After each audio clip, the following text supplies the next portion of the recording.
A trigger is a messenger from the past telling you something is unresolved. And if there's anybody in your life that triggers you, you really want to bless them and thank them, because they're showing you where you are unresolved and in need of healing. And as soon as that's healed, you become way more empowered. Hello and welcome back to the podcast. I'm James and you're listening to the Super Soul Model series. In today's episode, we're going to be talking about a subject that is important for all of us because it affects every single one of us. And whether you are leading a team of people, running your own business, or you're just trying to stay grounded in your own personal relationships, today's episode is all about how to heal those things called emotional triggers. Now, triggers are those things that seemingly come out of the blue that seem really small, but hit us really hard. And it might be a situation, a comment, or a person that triggers you. But instead of looking at the triggers as an enemy or as a problem, or trying to put blame on anybody else for those triggers surfacing from us, this episode is going to bring a bit of clarity and a bit of light to what they actually are. Because in truth, the triggers that you experience are revealing to you something that's unresolved from your past. And the best way to see them are as messengers or as teachers about what you need to look into so that you can heal those unresolved traumas of the past. In this episode, I'll share with you why triggers are such an important tool for your own personal growth and well-being, especially if you're a leader. I'm going to share with you how you can work with them rather than against them. And you're also going to walk away with some practical tools and strategies. And one of my own personal favorites is by Dr. David Hawkins, who wrote a book called Letting Go. And this technique is incredibly powerful. So if you've ever felt off center because of a comment, a look, or a situation, and you'd like to learn how to be composed, empowered, and conscious in a situation going forwards, then this episode is especially for you. So what is a trigger? A trigger is a messenger from the past telling you something is unresolved. And if there's anybody in your life that triggers you, you really want to bless them and thank them because they're showing you where you are unresolved and in need of healing. And as soon as that's healed, you become way more empowered. But let's really look to find out what a trigger is and how it happens in the moment. Well, in truth, a trigger is an emotional response that's actually bigger than the moment. And it's always rooted in past pain, which has unconscious beliefs where its needs are not being met. And so the nervous system goes into a frenzy and goes into a fight or flight mode. And often the types of feelings that come up with a triggered moment or a triggered response is you feel unsettled. You might even want to feel like you're shutting down, or there's a large overreactivity. So why is it so important that you learn how to master the trigger response? Well, the reason why you want to learn how to master it is because whether you're influencing a lot of people, leading people, or perhaps you're even a professional athlete, any time that you get triggered and you haven't dealt with it, it causes disruption. And it causes you to lose the present moment. It causes you to only make poor choices and poor decisions from what's in front of you when you get triggered. And last but not least, your communication is poor as well. So every time you learn and demonstrate your ability to come back to your center again from an emotional trigger, you're actually self-regulating, which demonstrates great leadership quality. And on top of that, you don't want to see triggers as an enemy. You want to see them as invitations, because in truth, triggers are mirrors. They're not the enemy. So why is it so important that you learn how to master emotional triggers? And whether you're influencing a lot of people, you're leading people, or in a business, or perhaps you're even a professional athlete, the reason why it's so important is because every time you get triggered, what actually happens is you lose the present moment. You break that present moment power and you give your power away to the certain situation or thing that's just occurred. And on top of that, any decision or choice you need to make will be a poor one because you're triggered, because you're now coming from the negative end, because there's a lot of what I like to call red light energy or negative energy that's coming into the equation. And so the communication that you have in that moment will be poor as well because you're not in your center, you're off center. So really the reason why you want to master this is because you demonstrate leadership quality when you have the ability to self-regulate. In truth, triggers aren't problems. they're invitations. They are mirrors to what's actually going on inside of you. So anytime a trigger presents itself, see it as an opportunity for you to grow. Let's look at the ways which you can begin to heal those emotional triggers when they arise. And they often arise in the most unsuspecting, unusual moments. And maybe you're with somebody and someone gets triggered. This was something that happened to me and my partner recently, and it caused a lot of stress and a lot of pain. But when we recognized that there was a trigger, we were able to move forwards.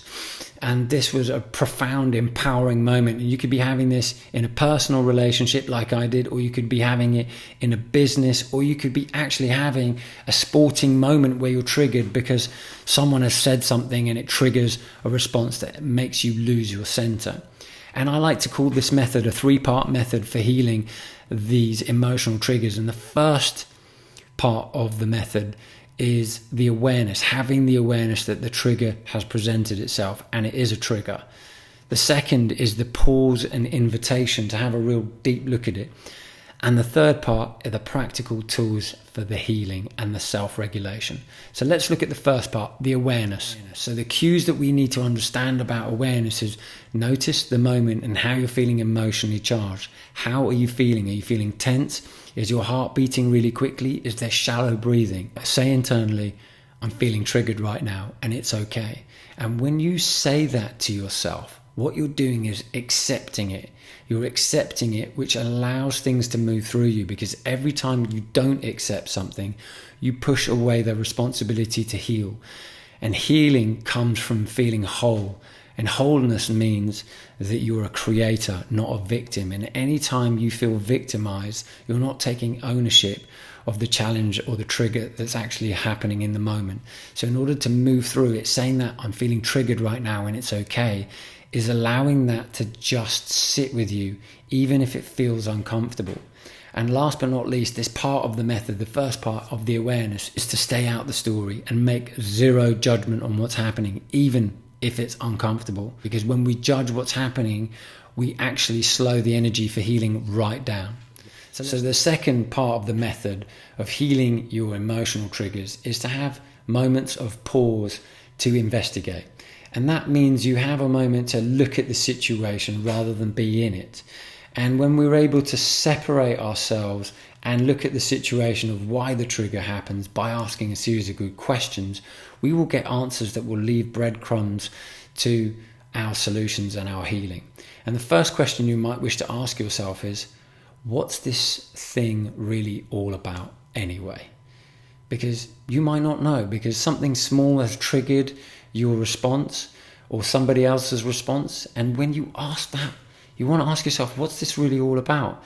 Because usually a lot of the challenges that we have are because of an emotional tonal broadcast that we've had long before that particular moment. So if you haven't been feeling great for a week and then suddenly something hits you and it just gets blown way out of proportion and it's a triggered moment, that's because the energy that you've been broadcasting or emanating or feeling for a week has just had the straw that's broken the camel's back, and that happened to be a triggered moment.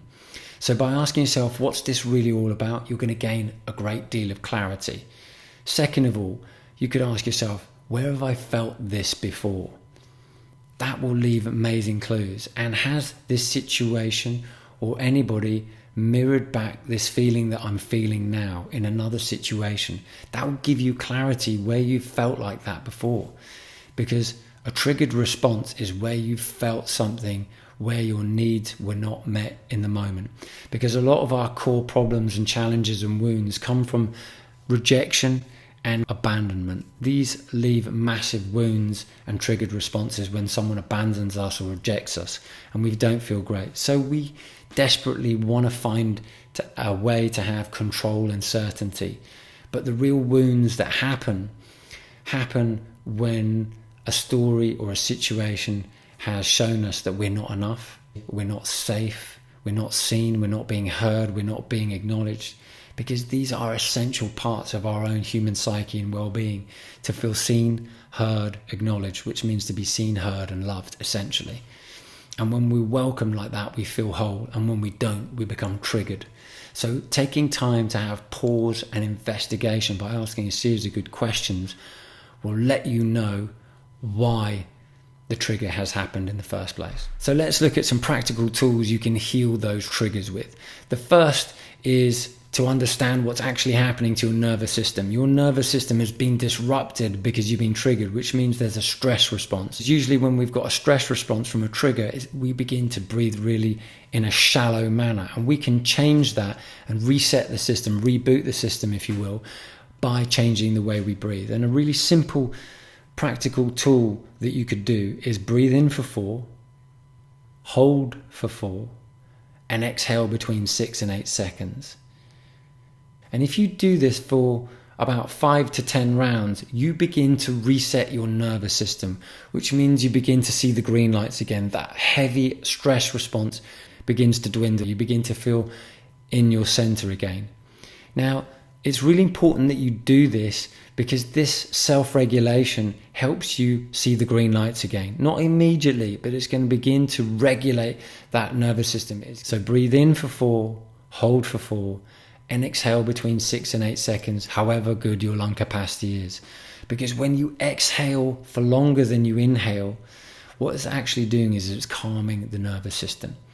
And I've been breathing and doing breathing meditations for over 20 years.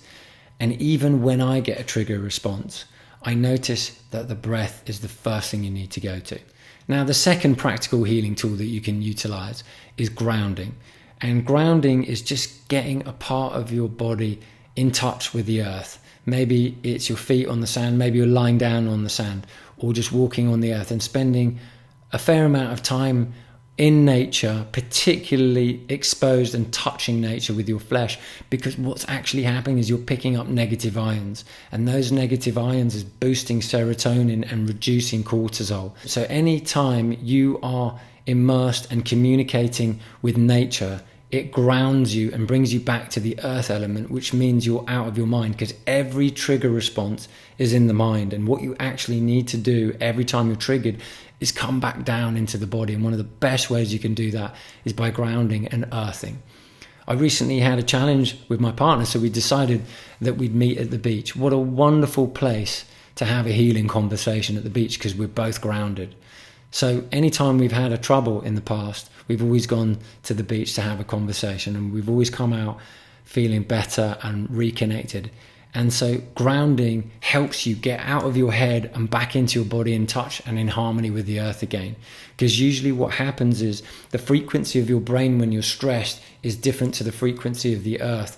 And that creates a lot of stress. And every time we come back into nature, we reconnect with our true signature, our true frequency. So the more time you spend in nature, grounding, earthing, being in the sea or being in the parks, it's very powerful for you to be able to make better choices, lead better, and make better decisions, but more importantly, communicate better. So grounding is a very, very powerful way that you can begin to heal those traumas and triggers and see things perhaps with a new perspective, because grounding essentially brings you back into the present moment. Now, the last but not least is one of my favorite techniques, is from a book by Dr. David Hawkins, and it's called Letting Go. Now, I've read this book so many times, and I love to come back to it because it's so powerful and transformative, and it's a deep tool. And what it asks of you is, when any feeling arises, such as anger, guilt, fear, shame, what it asks you to do is accept it, not resist it. It asks you to just sit with it, watch it, observe it, but do not judge it. And what he says is, if you do this, that emotion begins to dissolve, which means it can't come back again. You've dissolved it back to where it came from. So wherever that story, that feeling that brought up that uncomfortable feeling, it just asks you to watch it, observe it, and sit with it. And eventually it will dissolve. It asks you to drop any stories, any judgment, but just sit with that uncomfortable feeling. So if you're feeling anger, just let it sit there. Watch it, don't judge it, don't ask where it came from, but just let it, and eventually it will subside. Because he believes like thoughts are like emotions and waves, so that they can come in like an ebb and they can flow out. But when you don't try to push it away, it goes out naturally by itself. Dr. Hawkins says it's really not about trying to fix the trigger or that emotion. It's just about releasing resistance to it when it arises. And he says most people won't really heal because most people won't really feel fully. So the next practical healing tool that I really enjoy is called reframing. And reframing is just asking yourself, what's this trying to show me? What do I need to learn here? And instead of coming from a victim mentality, is why is this happening to me? You want to ask yourself, what's this actually trying to show me that I haven't learned yet? This becomes a really powerful stage where you can turn into the creator of your experience rather than the reactive victim. Now, what I've shared with you so far are some really powerful practical healing tools when emotional triggers come. And when they come, they're very overwhelming. They can cause what I call a bit of a malfunction. Some triggers that present themselves actually require us to have a great deal of space, not just introspection, because sometimes space allows us to reset our nervous system. Maybe you're going to need to sleep more. Maybe you're going to spend a lot more time in nature, because self-care allows us to come back stronger.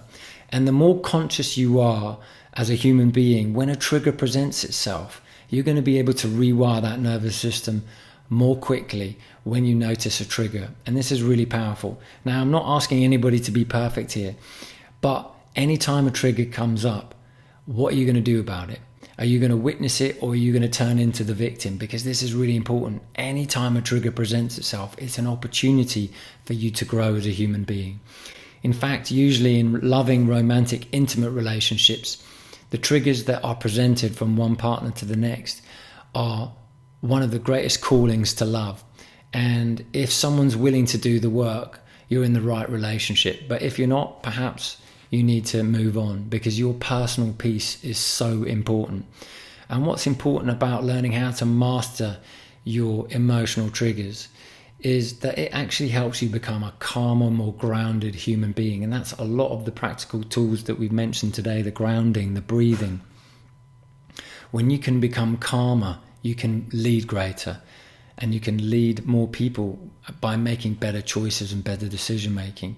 And you become more magnetic, because calm is a superpower, and you become more magnetic. Lots of people love to hang around calm, grounded energy because it feels like home. So next time a trigger comes up, what are you going to do about it?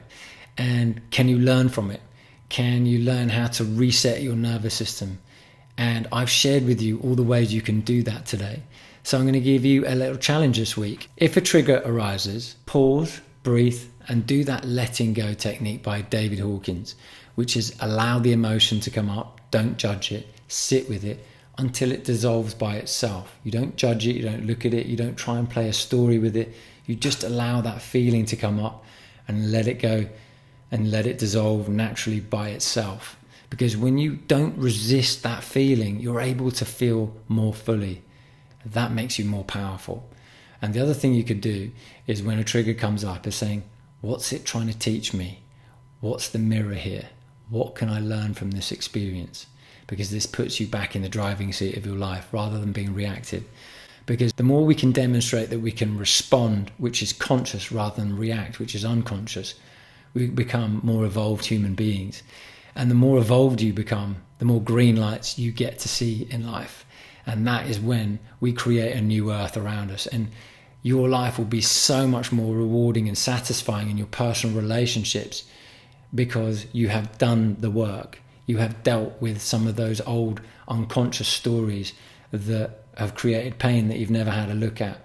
And when you actually look at them and let them go, you become way happier. And happiness isn't something that you just have by yourself. It's something that you share with others. So anytime you've dealt with any triggers, you become a better version of yourself. So I hope you've enjoyed this episode, and I hope you can take away some of those practical tools this week.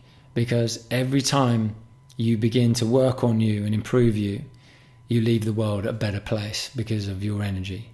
So until the next episode, I wish you a wonderful week ahead, and green lights all the way.